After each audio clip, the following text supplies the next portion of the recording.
For friends, family, and anyone else who wants to know more, here is the full story. So, I guess let's start right back at the beginning. I was born with congenital heart disease. I was basically told I wouldn't live past 6 months if I didn't have an open heart surgery to fix the two holes that were in my heart and an aorta that was too small. And so, at 10 weeks old, I had a surgery. I think I died during that surgery. I'm not laughing because it's funny. I'm just very uncomfortable sharing personal details. And then I was supposedly fixed, and apparently over that weekend after that, I was getting worse and worse to the point that they had to open me back up because I would have died, and I was probably going to die during that surgery as well. But I didn't, and I was fixed. And I was fixed for the most part. I just had a very slight aortic murmur, and I'm talking so slight that doctors used to get very excited whenever they could hear it. So my whole life, anytime I'd go and have checkups, I'd have doctors getting very excited about hearing this very slight murmur. I found it always quite funny. But I grew up normally. In fact, I didn't even know I was different until, I was probably 4 or 5. I didn't understand that not everyone had a surgery and not everyone had a scar. And that was good. It was a good thing. Every year I'd have to go and have checkups, echocardiograms, talk to a cardiologist, make sure everything was remaining healed. And it did. It was really, really good. Throughout my life, I've always had very low iron, low blood pressure, weird heart palpitations, and different things that I suppose people would contribute to being symptoms of having heart issues. But, and this is going to sound really strange, I've never attributed anything to my heart problems because I was always brought up that my heart was fine, it was fixed, so there's nothing wrong. Looking back, maybe there have been warning signs that, things aren't completely fine, having these weird heart palpitations, my heart will race, sometimes it'll just stop and restart every now and again, passing out or blacking out when I stand up too quickly or whatever it might be. But again, all very minor things that, quite frankly, I've always just ignored. So I've lived a normal life for the most part. And in 2018, I decided to move to Australia. I'm from New Zealand, for anyone who doesn't know that. And go to uni, start new, and, try and build the life that I've been wanting to build. Be it making my food blog, get into the film industry, I don't know, reinvent myself. And everything was going well. And then cut to 2020. The lockdowns happen. Everyone's feeling exhausted and fatigued. And I think we all felt just done with life. And I was no different. I started feeling very fatigued, more than usual. My ability to exercise decreased quite a lot. But again, I just put it down to, we're exhausted. We're exhausted with everything that's going on in the world. One thing that was a bit different in 2020 is I started noticing my heart palpitations getting more frequent and just odd. I don't know how else to explain it, but they were just odd. It was like I was getting little electric shocks down my arms every time they palpitated, which is something different.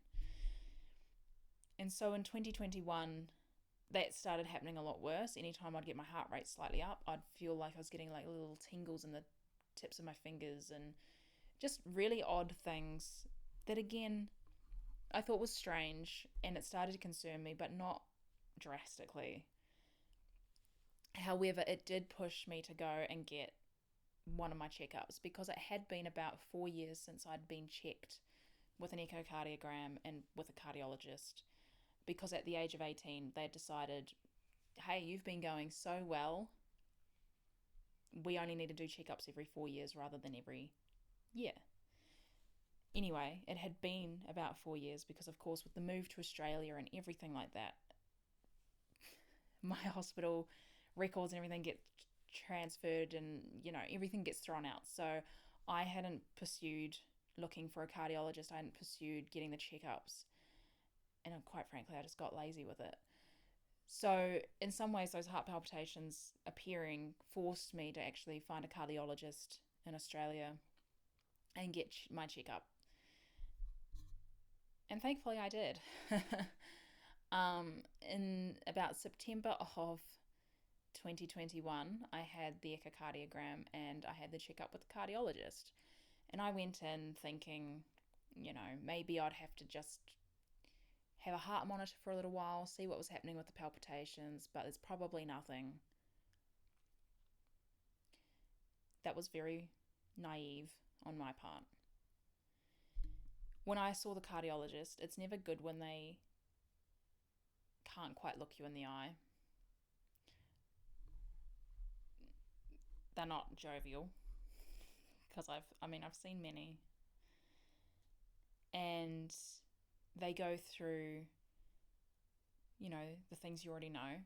Oh, we can see on the diagrams, we can see that those fixes, the holes, are still fantastic. They're still fixed, amazing. However, we've noticed something else.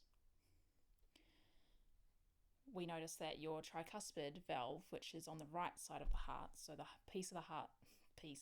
the side of the heart, you can tell I'm a doctor. The side of the heart that's actually quite hard to get to, and is actually, I think, the least researched. They're still trying to research that side. That valve is leaking. If you want to actually Google what it's called, is tricuspid regurgitation. And so, I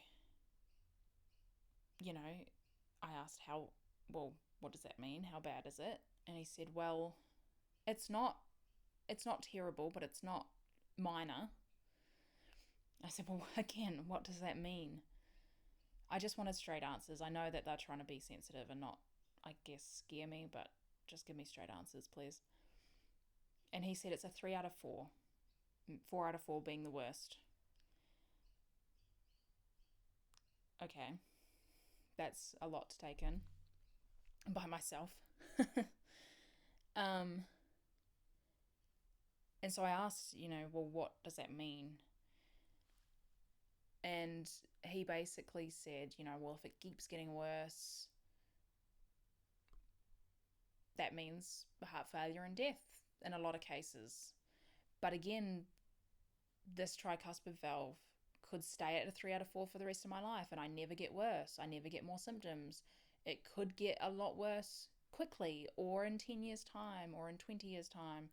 They have no way of knowing of when it could get worse or if it will get worse. And that was what I was told in September of 2021. And then he referred me to the hospital to get more tests and to be given to a cardiologist at a hospital, because I think even at that stage he knew that I would need surgery sooner rather than later, even though he was saying that I might never need surgery, or it could be in 10 years, 20 years, whenever. And so that has been my life for the past nearly 2 years, in and out of hospital, having MRIs, CT scans, echocardiograms, seeing lots of different people. And so for the whole beginning of 2022 and the end of 2021, I went to the hospital. I had echoes, I had CT scans, and in April of 2022, I had an MRI, which basically confirmed how bad that leak is in the tricuspid valve. And it also confirmed that there was actually something else wrong as well. Not only is that bad, there's something else that's worse. And they found that one of my pulmonary veins that is supposed to connect to the left side has actually connected itself to the right side, which means that even more blood flow is going through the right side of the heart, which is causing the right side of my heart to increase at a very rapid rate. And my heart function at that time, so this was April 2022, was at a 54%. And that basically explained all the symptoms I was having: the fatigue, the exhaustion, my hair not like it's sort of falling out, my appetite decreasing, the lack of ability to exercise, the swelling in my ankles and the fingers and the stomach, and all these different symptoms I had been slowly getting worse and worse and worse were explained. And in that meeting with the cardiologist, after finding out there's actually two things wrong, and both on the right side of the heart, and both not, I mean, it's rare, this part. So if you want to look this one up as well, it's called partial pulmonary venous return. And it's quite rare, and you're born with it. So clearly I had it as a baby, but I think without the tricuspid issue, that partial pulmonary venous return would be so minimal that most people, if they even have it, if they have it, they don't even know about it. If they don't have any other heart issues, they'll never know. However, I've got heart issues, so we know about it. And it's making everything worse. In April, after this MRI and with the meeting with the cardiologist, she asked, "Do you have health insurance?" And I thought that was quite an odd question. And I said no because, again, I'm a student at this point, and also we're in a country where healthcare is free and it's actually very good healthcare, or was. So no, I'd never had health insurance. And she said to me, "Well, that's fine. You probably don't need it because we wouldn't be looking at surgery for a little while anyway." And I said, "Well, what do you mean? When when are we looking at surgery?" And she said, "Oh, probably within the next 2 years." That was the first I'd heard of that. And that was a lot to take in by myself. I mean, at that point, I was 27. And to think that I was going to have open heart surgery again. Something that I never thought I'd actually have to have again because, again, I'd grown up my whole life perfectly fine. Yeah, it was a lot to take in. But what I really appreciated actually with my cardiologist is she is very against surgery just for the sake of it. And I'm a unique case. I've got a unique condition. There's not many surgeons that can actually operate on congenital heart patients anyway, but then also with what I've got. Again, you can Google it all and you can see, how rare some of this stuff is. So she really wanted to make sure if is it as bad as we think it is. So in September of 2022, I had a surgery, which was just putting a camera up the femoral vein that then goes into the heart to actually look inside the heart to see where everything's placed. Is it as bad as we think? Get as much data as they could get in case I needed surgery in the next 2 years. Side note, that surgery, I had zero sedation. I was awake and aware of everything that was happening in that room. So I watched that whole thing. And let me tell you, it is disgusting to feel a camera go up your body and into your heart. It is horrible. Your heart goes, ugh. Ew. It's really gross, actually. And again, I'm laughing because otherwise I'd cry. So that happens in September, and we get the results from that, and it just proves, yep, everything's as bad as we think it is. If anything, your heart has actually increased even more since April. And so she refers me to the cardiac surgeon to discuss the next steps. In December of 2022, I have another MRI. So again, the first one was in April, so May, June, July. 8 months later, I have another MRI. And then on the 23rd of December, it was a Friday, I meet with the cardiac surgeon who will be doing my surgery because he is one of the only ones who can. in this area. And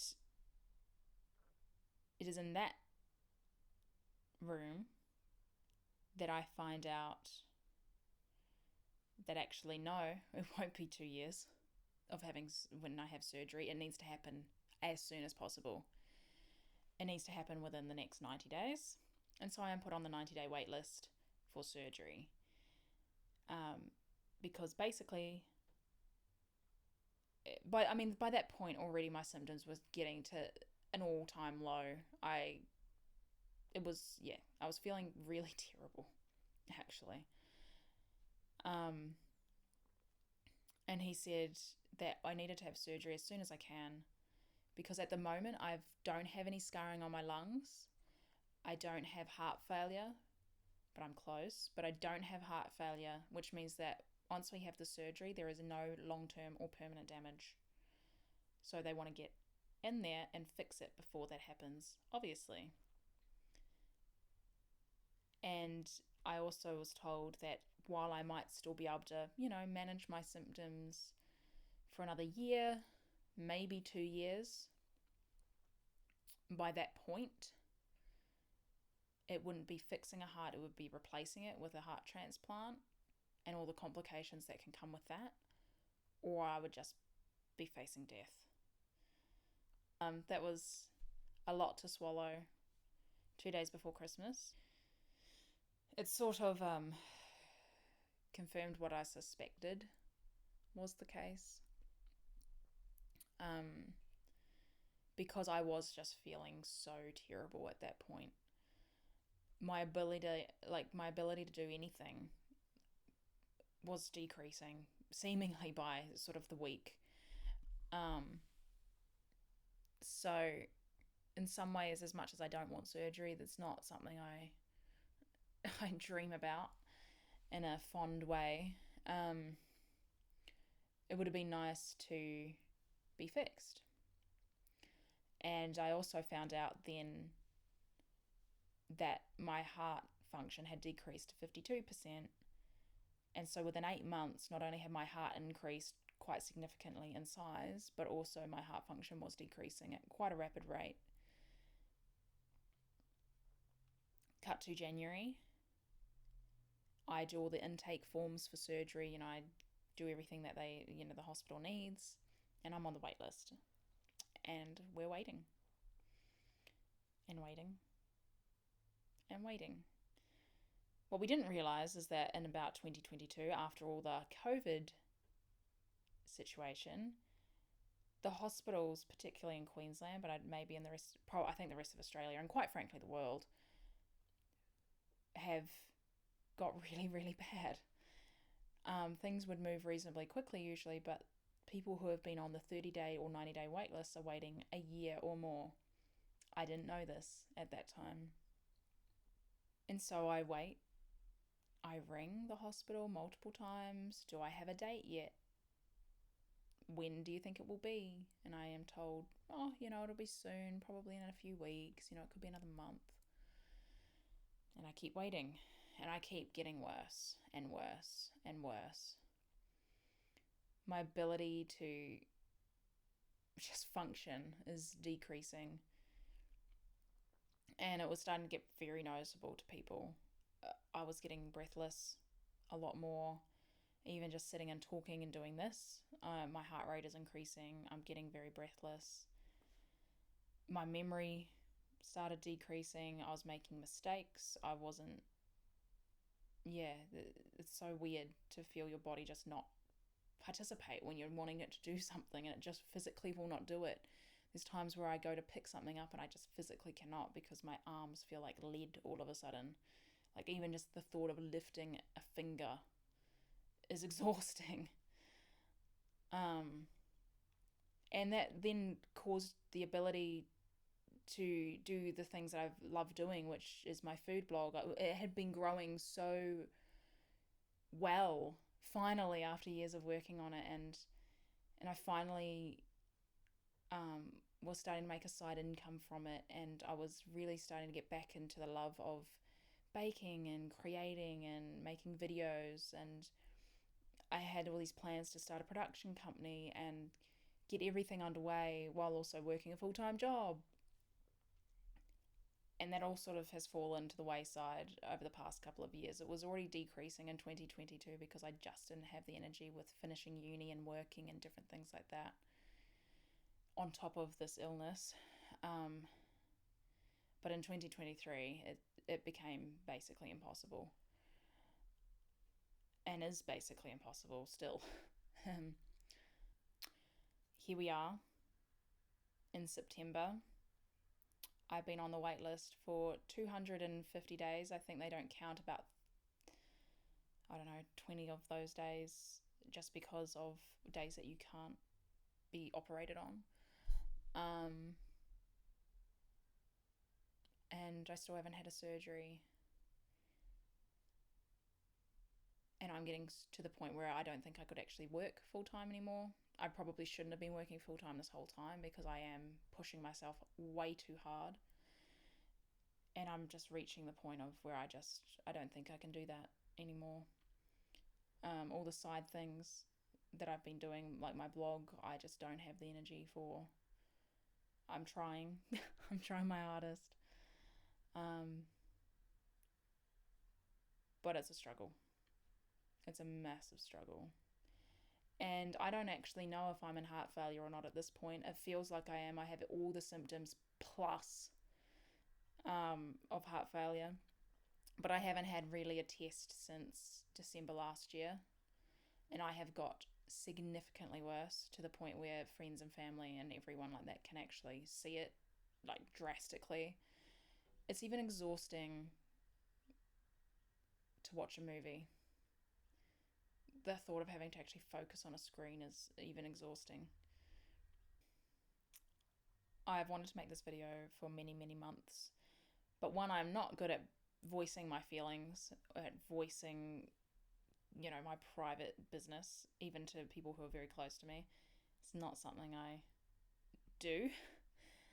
But I think it's something that's super important to, one, let people in my life as well as people on the internet who actually do, read my blog, make my recipes, things like that, aware of what has been going on, where I have been.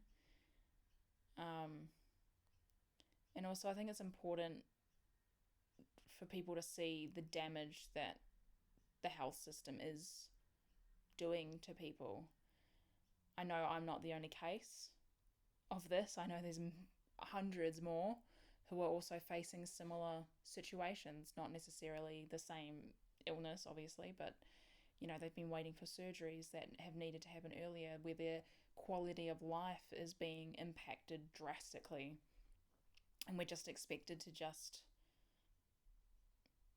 fade away.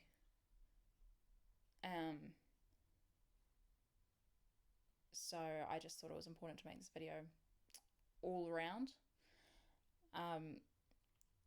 Originally when I was making this video, and I've made different versions of this, and I've thought of different versions of this, trying to make the perfect sort of video on how will I explain things and how will this come across.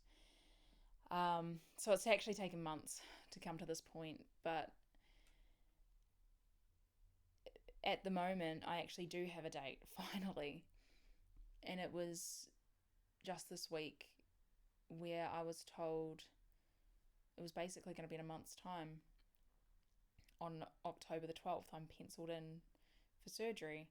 And that was penciled in and on the phone when I rang them again, the hospital, to, one, see if I happened to have a date, and two, actually to get a quote for how much it would cost if I was personally to just pay the money, even though I cannot afford that. But just to get an idea of how much it would be if I was literally just to give them my money and force them to give me surgery. And yeah, I'm still kind of in shock about it, that they managed to just pencil me in on the phone for a surgery when I've been waiting for so long. But again, I'm penciled in. It's no guarantee. If there's an emergency or the surgeon or a nurse happens to be sick or there's no beds, that date will get pushed back again and again and again. So, as hopeful as I am that it is on the 12th of October, we don't know. And I don't know. No one knows until it gets closer to that time. And I know that even though I now have a date and I might see a bit of a light at the end of the tunnel, it's a very dangerous and a very rare surgery. It's a very complicated surgery. So that's scary in itself. And I'm also not alone in that while I might have a surgery in a month's time, there's many other people who will still be waiting. And it's just not right. This is people's lives governments are playing with and hospitals are playing with. And quite frankly, I think it's disgusting what's happening. What's happened to me, what's happened to many others, not just in Australia. I don't know what else to say on it, really. But that's the full story. It's a long one. So, thanks for sticking with me. I don't know how to sign this off. I'm not good at this at all.